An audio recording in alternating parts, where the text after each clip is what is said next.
Mhlengu ungubaba uJesu wabeka kuye umoya wakhe awayemethembile.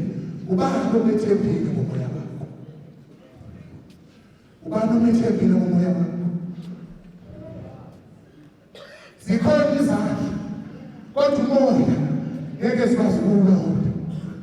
Ngenzeke mzalwane ukuthi uhamba nathi nje la yakhawula ikhaya elokubeka umoya. Ubani omethembile ngomoya wakho? Ubani baba wakho?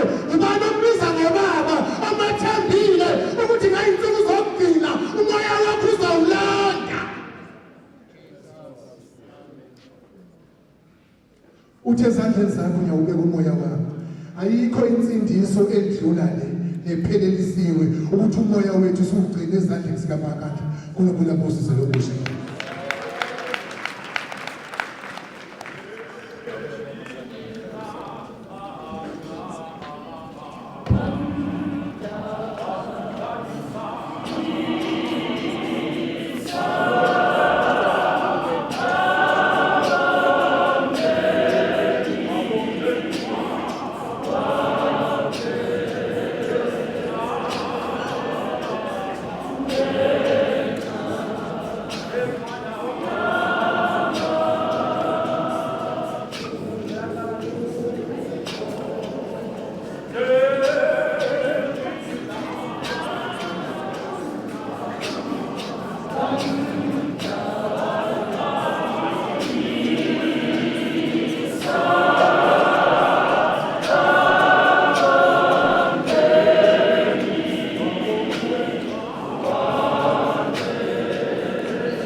ngibingelele umphathi wohlelo, ngibingelele ubaba Archbishop, umama leli Archbishop, senior bishops, amabhishophi nabefundisi bonke overseer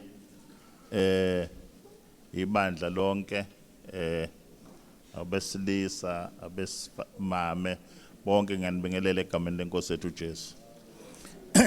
Bazalwane asibonge kuqala kakhulu abazalwane abanikezwe ithuba lokukhuluma emazweni ayisikhombisa.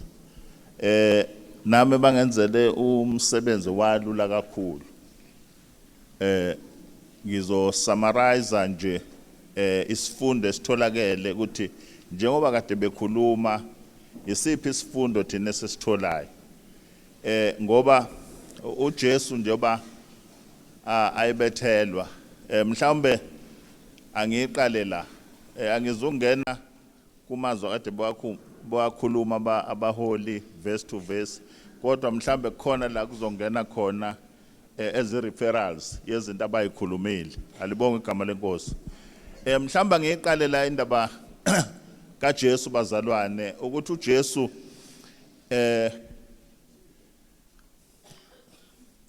ukuthi uJesu waye hypostatic union okusho ukuthi leli gama waye fully God fully man. Okokuqala nje ukubalekile ekufuneka nje sikwazi bazalwane ngale ndaba yasesiphambanweni ukuthi nje waye hypostatic union. Now uma eya esesiphambanweni sikhumbula ukuthi ukuya kaJesu esiphambanweni kwakuyiplan ehlelo uNkulunkulu. Ingakho wayevale ubuso bamaJuda ukuthi angaboni ukuthi lo uyindodana yakhe ngokuphelele. Now ukusho ukuthi ke into eyenzeka uJesu ukuze akwazi ukungena esiphambanweni umuntu angangeni uNkulunkulu ngoba ukuba wagibela wambethela esiphambanweni uNkulunkulu lamazwi wonke ayewakhuluma ayengeke wayengeka washo because wayezobe uNkulunkulu ephelele. Now kwakudinga ukuthi ke absusa uNkulunkulu ngesigama leGreek ukususa empty yourself libizwa ngokuthi kenosis igama lesiGreek elisho lokho ukuzemptisha ukukhipha uNkulunkulu wasala umuntu. Now uma ke esegibela esiphambanweni sebembethela esiphambanweni ziningi izinto ezibalwe abazalwane thina njenga amakholwa ekufanele senze iapplication ukuthi ke thina njenge second audience lezi zinto zisiza ngani thina njengoba uJesu wayebethelwa esiphambanweni thina singena kanjani thina lapho yini ezosisiza. Ziningi izinto abazibalile uma ke uJesu njoba ngithi lencwadi lokuthi wayesusela ubulento uNkulunkulu kuyena uyayithola kuPhilip chapter number 2 uverse number 7 ufunde futhi amaHebrews chapter number 4 ufunde uverse number 14 ukuya ku16 uzoyithola into eyenza uJesu ukuthi athe megibela ebethelwe esiphambanweni aye umuntu ukuze kufezeke icebo likaNkulunkulu. Uma ke esesiphambanweni ziningi izinto ezenzeka.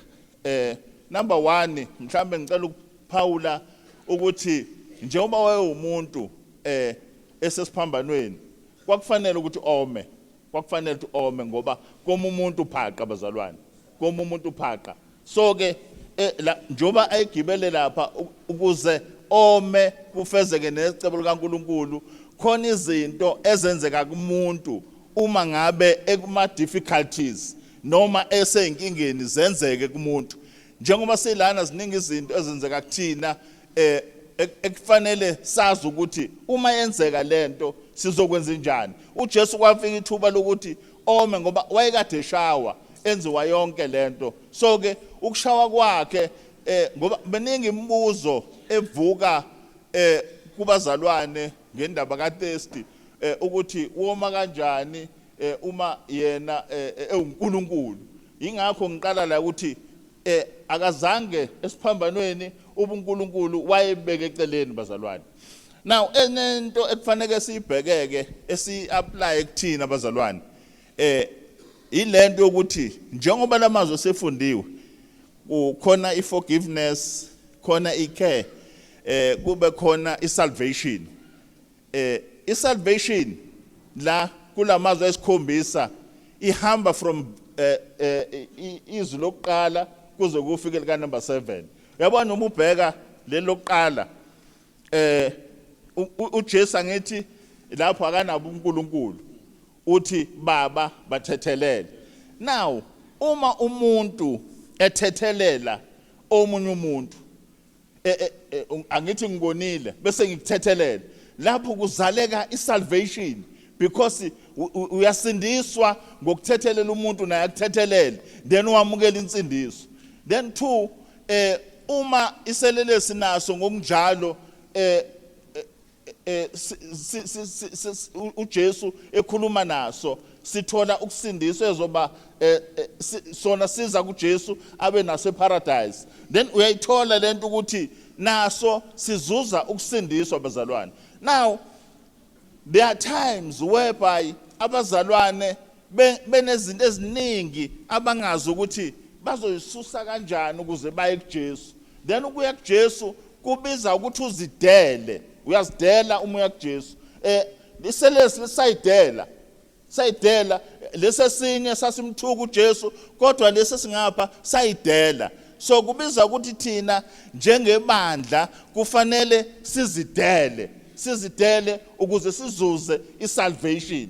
So ke wonke lamazwi uma ubheka awu7 then u7 ngokweBhayibheli uminisha icompletion ukusho ukuthi njengoba akhuluma ngo7 angadlula lapho kuningi okusho u7 ngingakubala kodwa akunaso isidingo kulento engiyikhulumayo kodwa kuningi engakubala ngamazwi awu7. Okunye bazalwane uma we need to take care for others. Uyabona ukuthi uma ngabe uJesu ekhuluma noMaria noJohn then lapho thina njengebandla kubalekile ukuthi sithi take care for each other. Now lana khona into encane evelayo ukuthi noma ngabe usesimeni esinjani esimbi kangakanani kodwa uyakwazi ukuthi ucabange to take care for other people. Noma ngabe kusiphi isimo khona abantu abathi mina anginawo amandla, I can't do this because amandla awekho. Kodwa uJesu is hurting kunzima la ekhona kodwa uyakwazi ukuthi acelele laba abamezokuba ukuthi bathethelele. In other words bazalwane nathi lento yokuthethelela uma although uNkulunkulu usinikezile thina iauthority lento kaJesu ukuthi acele kubaba thina usinikezile iauthority ukuthi sikwazi ukuthethelela. Siyakwazi thina ukuthethelela abantu ngeauthority esiyithole kuNkulunkulu through uJesu Kristu esiphambanweni bazalwane. So ke lamazwi ayisikhombisa ewonke if I summarize ngifika kwi-conclusion njengoba ngishilo ukuthi bazalwane bawenze oba lulu umsebenzi wami ngizowafunda nje quickly i-conclusion yami. Number 1, forgive because you are forgiven. Number 2, trust grace because it's greater than your sin. 3, care for others even when you are hurting. Cling to God, cling to the God who understands the pain. Then live in victory. Live in victory. It is finished. So uyabona lapho kwakucelebratewa the victory yokunqoba. Thina njengebandla we need to celebrate ukuthi siphumile ezonweni. Sibe ne-victory yokuthi thina siyishiyile izono bazalwane. Thina that's what we need to celebrate. ukuthi izono siyilahle phansi njengoba uJesu wayethi njena it is finished. Tina celebrate indlela uJesu le enza ngayo kodwa thina celebrate ukuthi izono sishiyile samukela uJesu njengomsindisi. So kubiza ukuthi wonke umzalwane kufanele akucelebrate ukuthi uyakholwa bazalwane. Asicelebrate ukuthi siyasonta. Ngifisa mhlawumbe ukuthi ngiyicacisele asicelebrate ukuthi siyasonta. Ngoba ukusonta ukuza nje esontweni uphume mhlawumbe ungatholanga lutho kodwa si celebrate i-victory yokuhlukana nesono. Alibonge igama lenkosi. So akusiza ukuthi sikholwe iminyaka but we are not celebrating i-victory ukuthi sihlukene nesono. Sihlale esonweni sesigcotshiwe sihlale esonweni usumfundisi uhlale esonweni usushumayela uhlale esonweni usuthandazela abantu uhlale esonweni usuqulile uhlale esonweni usukwenze yonke imikhuba yesonto kodwa uhlale esonweni. Sithi ngibandla celebrate victory basho bathi ngiphumile esonweni bazalwane. And uphume esonweni kubiza ukuthi wamukela uJesu then you celebrate ukuthi it is finished ngishiya yonke into bazalwane. Then lastly surrender daily to the Father who holds you. Alibonge igama lenkosi. Thina surrender kuNkulunkulu bazalwane. Surrender kuJesu. Uma shizono we are surrendering. Surrender ukuthi yes kade samba senza imkhuba kade samba senza izinto esingasile today siya surrender ngoba abazalwane ibandla abazalwane abasurrender intweni bazalwane. Uthe ngapha esontweni abekubambile okunye bangaki nje abagodla imgodla. Alibonge igama lenkosi. Yabona inkinga umuntu ogodla imgodla inkinga. Uyahamba uyabona inkinga asibonakala uma sebandleni kaNkulunkulu. Yabona sifake uniform sonke nje la kubukeka ngicela ni underline le kubukeka sengathi sonke singabazalwane. Alibonge igama lenkosi. Because i-uniform isenza sifane. Alibonge igama lenkosi. Noma sifake okhololo kubukeka sengathi sabafundisi sonke. Kanti sibona sonke abefundisi. Alibonge igama lenkosi. Kodwa sifake okhololo. Alibonge igama lenkosi. Sibafakile kodwa kubukeka sengathi sabefundisi. Kanti sibona abefundisi. Now we need ukuthi size uNkulunkulu sisarende bazalwane. Lamazwi nje ayisikhombisa amemezela insindiso ngoba uJesu Kristu ukuya kwakhe esiphambanweni was planned by God. Now kwakufanele zonke lezi zinto zenzeke kuyena ukuze mina nawe sithole ukusinda ezonweni zethu. Inkosi inibusise.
Siyacela mani bazalwane ama session ubuholi bowahlukanise ngoba vele awafani amamudi wawo angeke afani so masinicela ku session esokuthi sicela sisebenze kaso siyacela ukuthi sisebenzisane akusiyo ukuthi siyantelela ama session awafani bazalwane siyacela nje ukuthi nisibekezelele sizocela uArchbishop azokhuleka nabo abazalwane bese ngihanda over ku Bishop uMsibi for the next session sizocela nje uArchbishop azokhuleka nabazalwane amen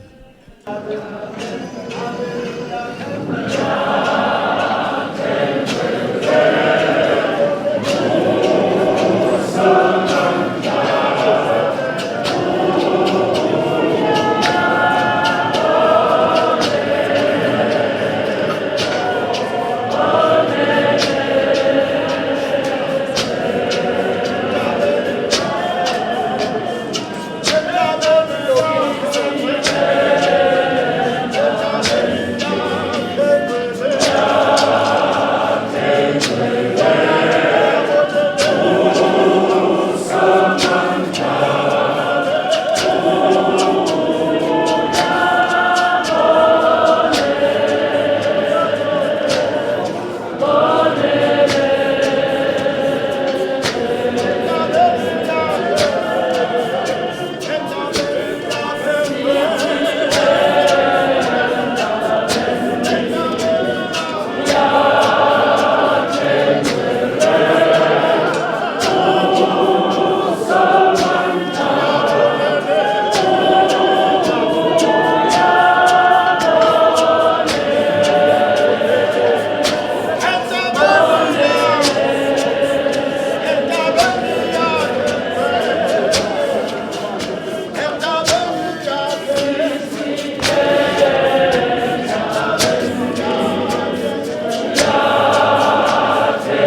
Thank you.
Ngicela ukuthatha lethuba ngibingelele i-leadership yonke ebandla, Archbishop Bapti M Shonge nomama siyathoba, ama-bishops, ama-senior bishops siyabingelela, general overseers siyabingelela, ama-regional overseers siyabingelela, baholi bonke ibandla siyalibingelela, amen. Le session bazalwane incane kakhulu. It won't take more than 10 minutes or 15. If sizothoba nje sithobele abaholi basebenze izoba mfishane bese siyakhululeka siyophumula. Ngicela ukuthi ngicele labazalwane, this is an ordination session. Ngicela abazalwane ngizobabiza beze phambili. Uma sebekhona phambili ubaba wethu uBishop ubaba uMbele uzosondela phambili ozosipha izwi lomsebenzi wabo ordination. Emva kwakhe bese kuthi baba wethu Archbishop uzosenza le oath of commission for them. Bese emva kwaloko baba wethu baba uKhanyeza uyosipha ama-announcements, and after that ubaba wethu uPastor uSimelane uyobe sesivalela. Ngenzela ukuthi mhlambe masihlabelela manje sihlabelelela ukuthi mase ngibabizile beseza just a short chorus beze phambili nomama bawabo. After that uzobe sehla ubaba wethu Bishop Mpele eza ngaphambili. After that uba usisi wethu sisinonhlanhla sondele azolekelela Archbishop benza imisebenzi we-oath of commissions. Ngicela ubaba wethu Siphiwe Johannes Mthethwa eza ngaphambili nomama, alandele uSipho Andrew Silepe asondele nomama, uIsrael Qina Khanyeza asondele nomama beze nje ngaphambili, just a short chorus, a sweet short chorus bazalwane.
Ngiyabingelela mphathi wahlelo umsimi.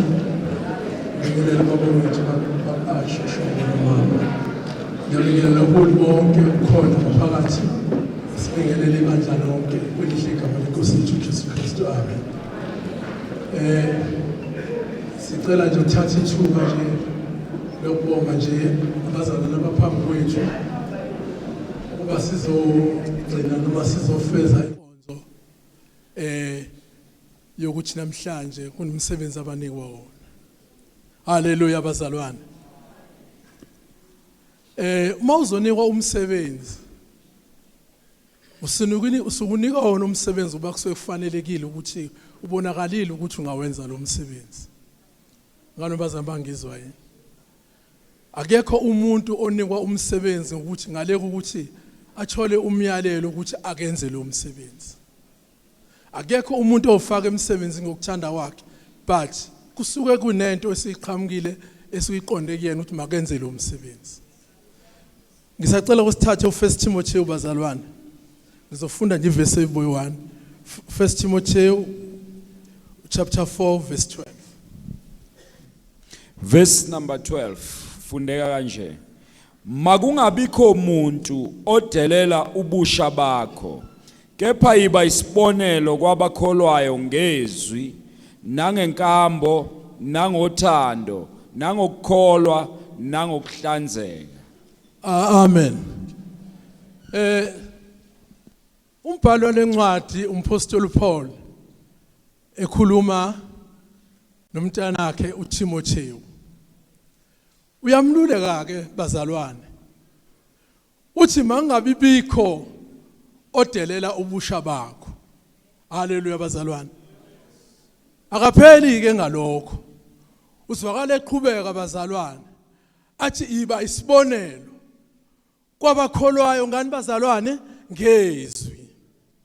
Haleluya bazalwane. Kusho umpostoli Paul bazalwane. Khuluma nabani nomntana wakhe uTimotheo.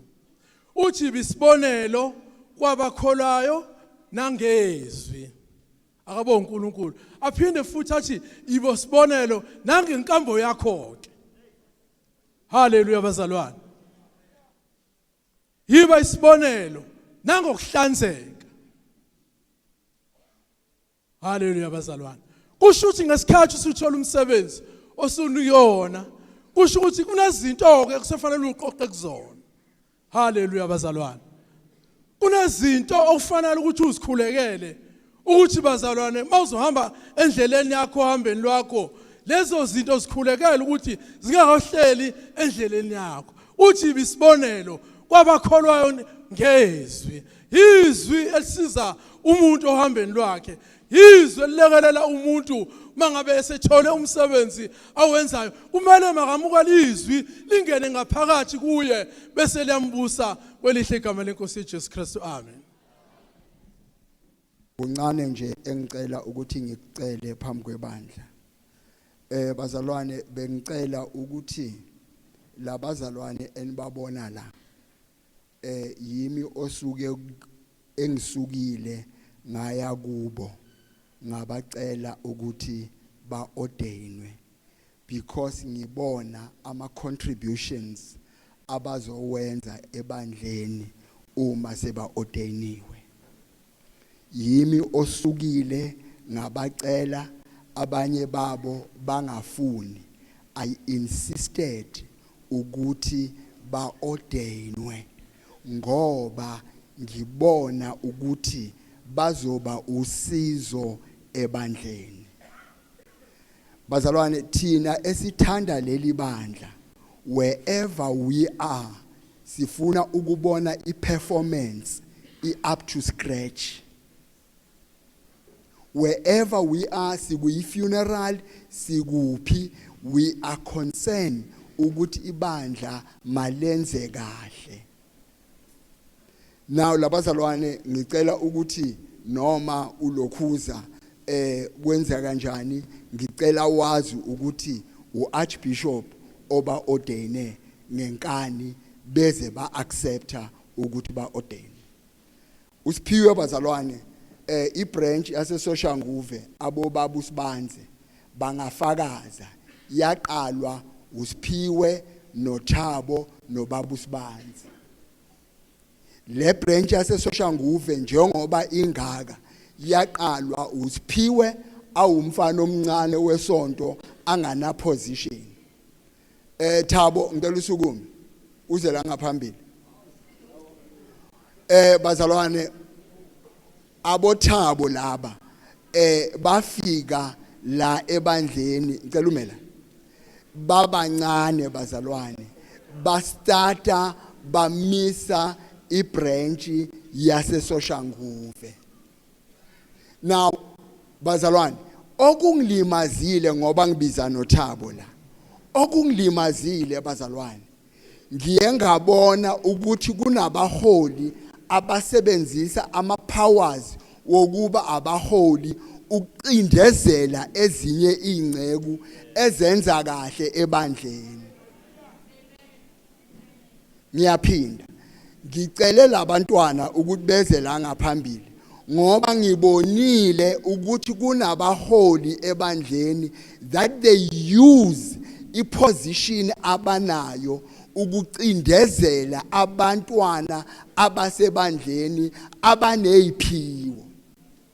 Indoda njengakazi yaphemba nomuntu oyi1 ebandleni ngoba ifaka ukhololo bazalwane how can you take a decision without us as pastors? Bazalwane ubone ngempela ukuthi yebo naku ngizophelelwa ibandla indoda enokholo liqeda ibandla kepha lapha engikhona ibandla lihlupheke khona indoda lenokhololo is not available.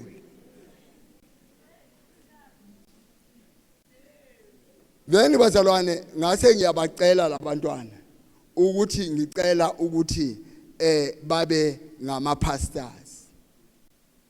Sengiyichazile bazalwane bacelwe yimi. Okwesibili baholi ngicela ningalimali lela ibambathile eGauteng phela mina obone ivideo ukuthi I cannot go on without labantwana. Ngicela ukuthi from the Easter service we are going to have a new category esizoyibiza ngokuthi ama junior pastors.